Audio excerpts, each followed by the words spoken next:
Kasalanan na. Bakit ako nandito ngayon sa Bartolina? Tumulong ako sa mga tao riyan. Marami akong pinaayos dyan sa tulong ng mga kaibigan ko. Bakit nandito ako ngayon? Pero, inisip ko, meron ba akong kasalanan talaga? Meron eh. Sa isang banda, naging mayabang tayo. Sa isang banda, naging abuso tayo. Maaaring hindi ko inaamin ng mga panahon na ginagawa ko yan. Pero nung nasa Bartolina na ako, nakikita ko isa-isa eh. Kaya sabi ko, pangako ko sa sarili ko at pangako ko sa pamilya ko. Pagbalik ko sa maximum, kung ako'y bibigyan ulit ng pagkakataon, babaguhin ko yung style ko. Pwede naman akong tumulong ng hindi mayabang. Pwede naman akong makisama ng hindi magarbo. Pwede naman akong magsaya ng hindi masyadong magastos. Kaya alam ng lahat, kung mapapansin natin, halos 1 o 2 taon, si JB Sebastian, napag-usapan nga, GoP na. GoP na. Hindi na naririnig, wala ng programa. Ay, ibang klase ngayon yung bago. Si Herbert Culanco. Wala siyang sinabi ngayon doon. Kung mag-concert, hindi kong mamigay ng pera, ganun din. Grabe. Nagkaroon na ng comparison. Pero, ako bilang isang preso na nakaranas na ng ganyang kalakaran dito sa loob, at bilang isang kaibigan ni Herbert Culanco, umabot kami rin sa point na, pare, ingat ka. Kasi, dinanas ko na yan eh. Ganyan din ako dati. At alam ko kaya kagaling ko concert ngayon kasi narinig mo dati ganyan ako. Alam ko kaya kami music studio kasi nakita mo sa akin. Alam ko kaya nagpapapunta ka ng artista dito kasi ganyan yung ginagawa ko dati. Alam kong may mabuti kang puso. Alam kong gusto mong pasayahin yung mga tao. Alam ko na gusto mong paligayahin at gusto mong tumulong. Pero laging ang tanong ng malayang lipunan sa atin, at lalo na ang gobyerno, saan nanggagaling yung pera natin? At kapag yan ay hindi natin napangatwiranan, magmumukha tayong sindikato. Sagot sa akin ni Paring Herbert, marami siyang koneksyon at marami siyang kaibigan na hindi naman siya pababayaan. At ako naman ay naniniwala doon.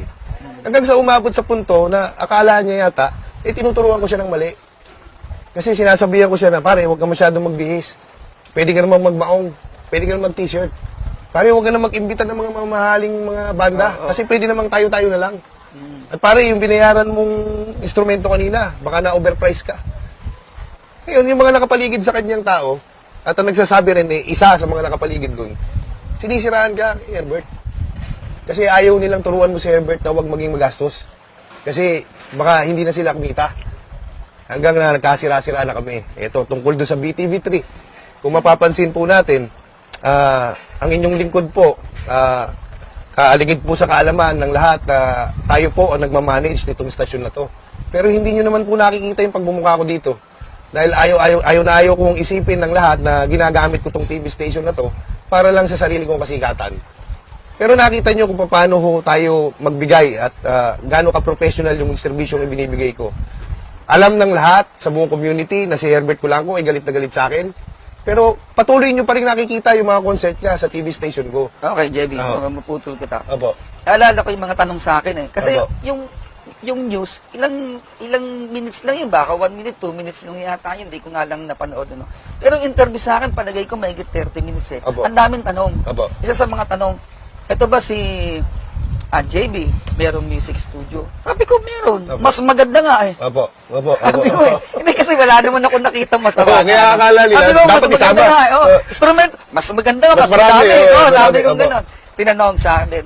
At tinanong pa sa akin, ano ba ang pinapalabas sa BTV? Sabi ko, educational. Opo. Inulit-ulit sa akin, ano nilalabas? Bakit hindi nilalabas yun hindi nilabas sa TV? Sabi ko, educational. Opo. At yung misa namin sa umaga, nire-replay sa hapon. Opo. Sabi ko, lahat ng mga religious activities namin yan, andyan ang crew, nire-record na yun, papalabas, nire-replay yan.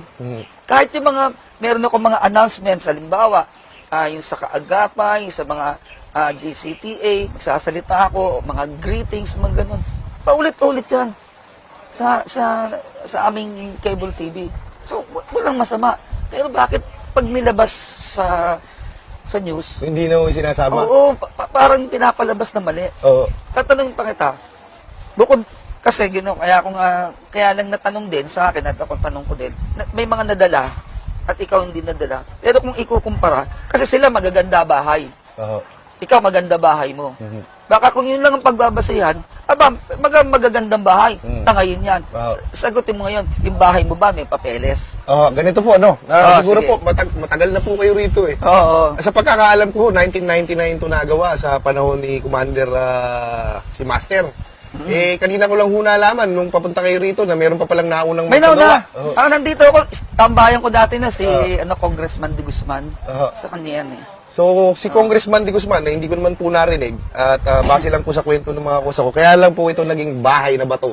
Kung tawagin na bahay na bato, dahil ipinagawa raw po ito nung nakaraang commander namin, nung unang panahon pa.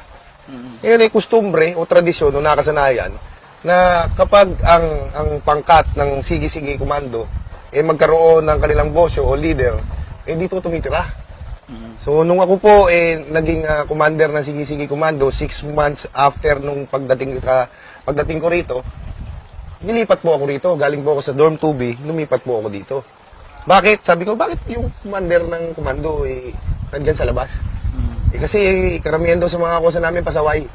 Kapag ako raw namalagi sa isang dormitoryo at biglang nagkaroon ng kaguluhan doon sa kabilang dormitoryo, madedelayed ako ng 10 minutes. At sa 10 minutes, maaaring lumaki yung problema. At kailangan daw, nandito ako sa isang lugar na kung saan madali kong mapupuntahan. Naka-experience po ako niyan. Kasi hindi ko po agad tinirhan yung bahay na yan. Dahil ayaw kong isipin ng mga tao rito na ako po nagpapasikat. Nanatili po ako rin sa lugar ko sa dorm 2B. Ikalawang araw o ikatlong araw nung ako nanungkulan. Bigla akong nagkaroon ng isang insidente. Isang araw, bago mangyari, meron akong ibinilin na tao sa 9B, na ito ay kamag-anak ng misis ko. May konting problema ng konti sa pag-uugali dahil hindi nadadalaw. Baka pwedeng ibibilin ko na lang dyan sa inyo sa 9B na konting pasensya na lang. Huwag nyo na lang patulan. Bay, kinagabihan pinatay. Naririnig ko naghihiyaw yung tao habang nakaganon doon ako sa bintana sa tubig. Hindi ako makalabas. Halos malayo kamag-anak ito ng misis ko. Si Batang, kung maalala nyo. Pagpasok ko rin sa 9B, hindi ko na makilala yung tao. Sabi ko, ito ba testing ng testing ng bagong liderato? Dahil meron nung lumang kwento rito na kapag bosyo ka, bago ka, tetestingin ka nung mga pinalitan mo. Ano ang ginawa ko, Monsi? Sabi ko, sa kauna-unahang pagkakataon, no? Gagamitin ko yung impluensya ko. Ipakikita ko sa inyo na first time may namatay rito sa Bilibid na wala man lang ma-OD. Wala man lang iimbestigahan. Walang mababartolina. Walang mababartolina. Ginawa ko po yan. Pinakiusapan ko yung pamilya na wag na magreklamo kasi tandyan na rin lang naman. Tulungan na lang. Mamatay. Kumbaga, magkakakaso pa yung ibang tao. Tulungan na lang. Kumbaga, nandyan nagtulungan na lang. Pero nagbigay ako ng mensahe. May halong konting pananakot. Sabi ko, nagawan ko ng paraan. Napatahimikin yung kasalanan ginawa ninyo kahit hindi, kumbaga, galit na galit ako. Medyo off the record, sabi ko sa mga kosa ko, pag ako gumawa ng ganyan sa inyo, pag ako galit na, pwede rin. So, nagkaroon noon ng liderato ng galing sa takot. Sabi siguro, pag tayo naman ang kinatay ni Commander JB, wala rin papel, wala rin investigasyon, wala rin mababartolina. Kasi nga, pinatay natin yung kamag-anak niya, walang papel, walang reklamo Baka i-quits tayo niyan. So, ito ko ron sa sa pamahala ng pangkat, diktador na bosyo. Hanggang sa lumipat ako rito. Ngayon, masagot ko ngayon yung tanong nyo. Meron bang papel yung bahay na yan? So, unang-una, dinatnan ko po. At hindi ko gustong tiran dahil masyadong malaki. So, ang ginawa ko ay kumuha ako ng kapiranggot na espasyo para gawin kong kwarto. Nung ginawa kong kwarto, at pwede ko rin ipakita, hindi ko kayo maniniwala na doon ako natutulog. Dahil kung tutuusin, ako ang merong pinakamaliit at pinakapayak na kwarto rito ng mga nanunungkulan. Mas malaki pa yung kwarto ng mga mayor ko sa akin. Kasi nga natatakot akong maidamay yung mga programa kong magaganda doon sa personal kong comfort. Baka sa sobrang ganda ng kwarto ko, masira ang BTV3. Dahil ngayon ang BTV3, ginawa kong opisina yung bahay na dapat titiran ko. Katanungan nyo kung meron po bang mga papeles itong tinitiran ko ngayon. Meron po at mapapakita po natin to sa programang ito. So, under po yan ng Munti Paraiso Foundation sa pamumuno po noon ni dating Governor Libiste. Ang opisina po ng foundation namin is sa Legazpi Village, Makati. So, ambag-ambag na napagkayanan ng mga kaibigan at nung naniniwala sa atin, at saka unti-unting naitayo. At isa riyan, siyempre, malaki sir ang ambag niyan nung pangkat ko. Dahil ako parang manager lang naman ng isang kumpanya. Dinatnan ko ang sige-sige komando, may pondo. meron tayong nakasanayan na nag-aambag-ambag, nagpapatak-patak para makagawa ng isang facility. Hindi ko ipinilit unang-una na ako ay pumesto. Pagdating ko po rito, after 6 months, parang nagkaroon ng people's power yung mga mayor. Umuulan po noon, umuulan. Nagpunta ho sila rito, itong lugar na to parang Talahiban, at hinihiling nila ron sa dating commander namin na magpahinga na. Hindi naman dahil sa galit sa kanya, o hindi naman dahil sa ayaw nila yung panunungkulan. Oo. Meron daw dyan bagito kung tawagin, na alam nilang mas may aahon yung pangkat namin. Oo. So tinanggap ko ng buong puso, kahit na ako bagito pa. At marami nagsasabi,